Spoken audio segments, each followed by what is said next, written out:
days around.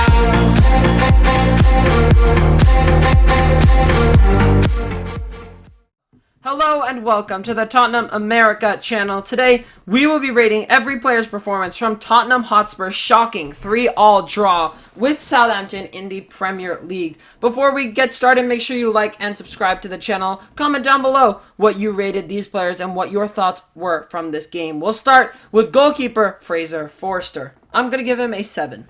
I'm going to give Fraser Forster a 7 as well. None of the goals that we conceded were his fault at all. And he made some good saves. He actually got kind today. of close to the penalty too. He went the right way, just was not high enough. He made some good saves today. Lavia tested him 1 or 2 times. Shea Adams, Theo Walcott. So he was very good and today. that Maitland-Niles long-range shot. Maitland-Niles What a save. Yeah, that was a very, very good save. So no fault from Forster really in terms of like the goals conceded. He didn't do anything wrong and was honestly pretty good. We'll move into defense now, starting with Christian Romero. I'm going to give him a 6. I'm also going to give Kuti a 6, our best defender today, even and though he wasn't even that good. Yeah. He seemed a little bit shaky at times. Yeah. On at edge, times, but he just didn't look himself today. He was getting back last minute. He did. He made some of his normal challenges that he does. Goes in, succeeded, and got the ball back. But he wasn't attempting as much. He wasn't being as adventurous as he normally is. He just didn't look himself today. Yeah. But that's the qualities of a good defender. You know, when they're not having a good game, if they can still put out a decent defensive performance, that's the key signs of a good player. Typically, Romero goes up and beyond, above the expectations. Today was low below the expectations. Basically, yeah, a little below. But he was not at fault for any of the goals. Let's put that straight. And he covered for Dyer and Longley errors a lot today. Made some ridiculous last-minute challenges to cover up for errors from the other 2 center backs. Speaking of Eric Dyer, we'll move on to him now. I'm going to give him a 4. I'm going to give Dyer for me is a 4.5. A big drop-off in quality between I don't know our why right this side guy. and our I don't know center. why this guy's still in our starting lineup. It's really just an absolute. He should have been replaced 3 years ago. Let's be honest. After he had that appendicitis surgery or whatever back in 2019, and he still wasn't good at that time. That was the point when we really should have just kicked Dyer out. But he stayed here for way too long. He's going to be here for 10 years in 2024. I think he came in 2014, I believe. And he's just not a good. He made a lot of mistakes today. He's just not a good defender, and he's very passive in his defending. He doesn't come out to take the attackers on. He kind of stays back, and that caught us for the second goal. The first goal, because Longley and Perisic had been bypassed, and Dyer doesn't want to come out all the way to meet Walcott. So Walcott has all the time in the world, takes his time, and puts a beautiful ball into Shea Adams. And what can Romero do? Because Romero's by himself, chasing a one-on-one player with Shea Adams, who's very fast. Yeah, and Dyer, there's just no intensity from him at all. He just doesn't. It doesn't look like he wants to stop the attacker. All he wants to do is sit back. Yeah, he's very comfortable as a center back. And he's not even like Toby, where he kind of closes down the angle for the attacker to shoot. He's just backing up, not thinking about where the goal is. He's not thinking about his surroundings either. Yeah. So obviously not a very good showing from him or his left-sided center back. Clement Longley. I gave Clement Longley a 4 as well. Longley also not great for left center back. I feel like one thing with him is Perisic. He does not play that well with Perisic. Yeah. I gave him a 5. Not the best from him today. He was a lot better with Davies than he was with Longley because Davies provides a little bit of defensive cover. You mean than he was with Perisic? Than he was with Perisic, yeah. Longley was better with Davies than he was with Perisic because Davies provides a little bit of extra defensive cover. As soon as Davies went off, Longley's completely exposed, and Longley really can't work like that. He can't work with Perisic. He's slow, and he can't. Yeah. A lot of times, sometimes he looks well, but that's only when we're just attacking. sitting in their half and attack. Yeah. But not defensively. They don't work well together defensively. Longley and Davies, on the other hand, work pretty well. Big error, I think, for the first goal. Should have done a lot better. He got caught out by Theo Walcott's pace way too easily. There's also Perisic. Perisic also got more done fault than there. Yeah. Longley, but still, Longley needs to do better. Yeah. Moving into our wing backs, we're going to go on to probably, I think, our man of the match between us. Pedro Porro. Very, very good performance. I'm going to give him a 7. I'm going to give him a 7.5. I love the way he finished off that goal. He kind of knew that angle was kind of hard for him. Mm-hmm. I had felt the nerves at that time that he was right there, about to take the shot. There were Southampton players closing down the left side of the goal. So there was a high percentage that was going to get blocked if he went for the bottom left corner. Instead, he just lashed it at the goal, and it came off the crossbar. Smart finish. Smart finish, definitely. And I think easily our best player. He had intent. He was attacking. He wanted to win the game today. And no fault for the goals. Didn't do anything wrong for the goals. Really wasn't even involved in that. And took his goal beautifully. And then he was subbed off in the 86th minute. Created 3 chances today, which I believe is the most in the team. The only person who was tied with him was HeungMin with 3. No one created more chances than Pedro Porro for Tottenham today. So, very, very good use of our wingback system with Pedro Porro. Very, very useful today, and easily our best player. Actually, the only person who created more chances was Dejan Kulusevski from Spurs. We'll move on to our other wingback, Ben Davies. He only played 37 minutes and went off with a hamstring injury, but we're still going to rate him. I'm going to give him a 6.25. I'm going to give Davies a 6.5. He really did nothing wrong, didn't do anything good. He was only on for a lot more than 30 minutes, but you could see that we were steady in defense, apart from like the first couple minutes with all those injuries. Yeah, and he was even actually able to create a chance. So, it's not like he did badly today. So, Ben Davies, not a bad performance for the time that he was on. Steady in the time that he was on. After Richarlison and Bella, after those injuries were wrapped up, finished, we got our new players on both teams. We had about 20 minutes. Yeah, Davies back there was steady. Yeah. Which was the steadiest we were all game. Probably except 100%. for when we were up 3-1. Like when we scored the 2 goals. Yeah, but I think that was our steadiest point, was when Davies was on between the injury from Southampton and for Bella, and the injury for Southampton for Bednarik was when we were steadiest. Now we'll move on to midfield, starting with PierreEmile Hojbjerg. I'm going to give him a 6. I'm going to give Hojbjerg a 6.5. By no means did he have a good performance today. I don't think he was too good. Definitely first half he was good. Second half he fell off. I don't think he was really at fault for all of the goals. Him and Skipp in midfield were doing all the dirty work. Kind of isolated there at times. Yeah, picked out Son brilliantly. Son passed to Kulusevski, put in the cross for Romero, and then Romero's header down found Perisic for the 3rd goal. That was good from Hojbjerg. A lot of good long balls, but not a performance that...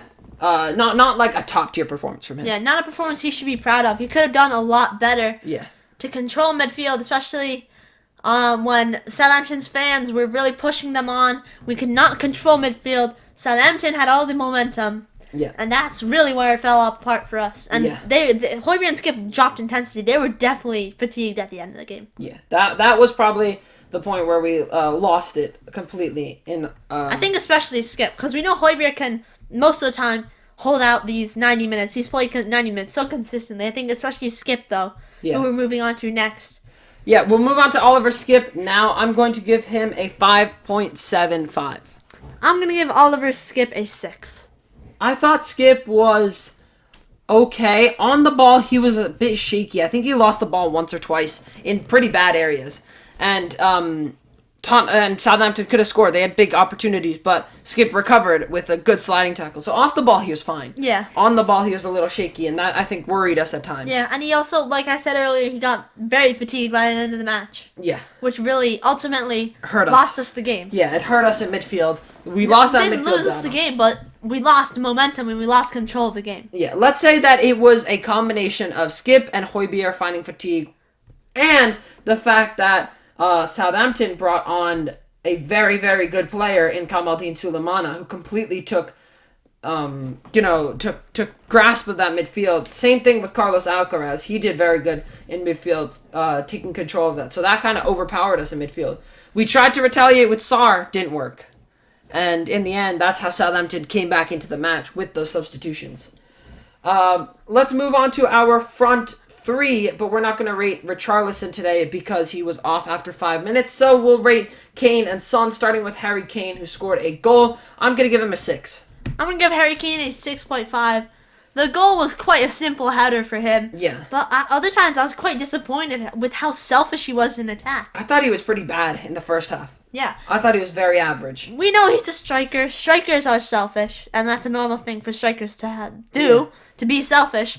But he was overly selfish. Son was open many times. And in the wrong areas sometimes. Wrong areas. Took a long shot where it's quite hard for him to get it down. Yeah. To kind of dip the shot. Skipp was there. Kulusevski was running forward. Son was also on the left. So that point was a little bit concerning. But I just don't think Kane was too good today until he got his goal. Yeah, After that, I think he was good. We'll move on to our last player in the starting 11 that we're going to rate, HeungMin Son. I'm going to give him a 6.5. Big improvements from this guy in recent weeks. I'm going to give him a 7. Son, what a pass to pick out Pedro. And probably our biggest, tied with Kulusevski. Him and Kulusevski were probably tied our best attackers today. Yeah. 3 chances created from the Korean. 1 assist coming from that Pedro Porro goal. And really, no mistakes today, which is something we haven't seen in a long time. And I think Son's finally finding his feet again. He's able to play with Perisic. He seemed like he was able to play with Perisic a little bit more today than most times. But I was happy with the way he was playing today. A lot better than he has in the past, which was very important. We'll move into our substitutions now, starting with Kulusevski, who came on for Richarlison in the 5th minute. I'm going to give him a 6.75. I'm going to give Dejan Kulusevski a 7. Dejan was probably, I think, just beat out Son as our best attacker today. Very useful. Very important in our attacking play. Beautiful cross for Kane's header. And then got basically a pre-assist for Perisic's goal. Kulusevski swings in the cross for Romero, and the header comes out to Perisic, who volleys it into the back of the net. But he was beating his man today, which is something that, I mean, when was the last time Kulusevski had this much confidence? He also looked a lot more adventurous. Last time he had this confidence was against Leeds. Which was before the World Cup. This is really the first time. He was also our only player. He got subbed in on subbed off, which I think he should not have gotten subbed off in the 86 minutes. I think it says a lot about how hard he worked today. He worked very hard. But he definitely should have not come off for Sarr. Not for Sarr, for Danjuma. Yeah. I think that it was not the players who we brought on and off. It was just the formation change that really... Yeah. That killed us to go into defensive mode. Sulmana, Mara, and Alcaraz coming on for Southampton really shut down Son and Perisic on the left-hand side, which really made Kulusevski and Pedro Porro our only attacking outlet on the right-hand side. After both of them were subbed off, we really had no attack after that. Let's be honest. Southampton controlling the big problem today was the fact that we went into a defensive formation, and this is not a team like Nottingham Forest or some inexperienced Premier League team. This is Southampton. They've been here for a while. They know how to play. But the more important thing is they've got good players that know how to clutch up in big moments. Yeah, we're underestimating them. Theo Walcott. Ward-Prowse is crazy experience. Their recent results don't say anything about their standing in the league performance. Yeah. I'm pretty sure in the last 6 Premier League games, they've had 2 wins, 2 draws, 2 losses under their new manager. Which is nowhere near relegation form. That's mid-table form. Yeah. But the biggest problem is the players that they have. They know how to clutch up in big moments. And they definitely read that Tottenham switched to a defensive formation. They read us like a book. Yeah. So players like Lavia, Ward-Prowse, Theo Walcott, Sulemana, Mara, they all made sure to push forward. Maitland-Niles was a big part of that. Everyone, they just all pushed forward, and ultimately they just overcame our defense because they know our weakness. As soon as we go into that little shell, we really can't defend that shell too well. And in more times, often than not, the shell gets broken. We'll move on to our last player that we're going to rate now, Ivan Perisic. I'm going to give him a 5.5. I'm also going to give Ivan Perisic a 5.5. Really up and down performance. Great finish for the goal. Took a big deflection. Defensively, he was horrific. Yeah. Big mistake for the first goal from Southampton. He got caught out by Theo Walcott way too easily. Kind of redeemed himself with the goal, and then put in a beautiful cross in the 90+ 9th minute for Longley, who somehow just wasn't able to finish that. Big chance at the end there. It was quite a diving header. Yeah. It was quite hard, but it was a good cross. I mean, you could have done a little better. Yeah. Got on a target. Could have gone on a target. Yeah, 100%. But I think Perisic is just, I don't know. He was good attacking, but good attacking, just not good defensively. Yeah. Which was a big problem for us because Southampton knew to target our left side, and that's how the first goal came. Second goal, I think they won the corner off of that left side for us. And then the third goal was just kind of a centrally attacked one from a corner. So Perisic was a very up and down today. That's why I gave him a 5.5. Very average. Yeah. But that's it for our ratings for players against Southampton in Tottenham's draw with them in the 3-all result today in the Premier League. If you enjoyed it and want to see more Spurs content, make sure you like and subscribe to the channel. Comment down below what your thoughts on this game were. And until next time, come on, you Spurs!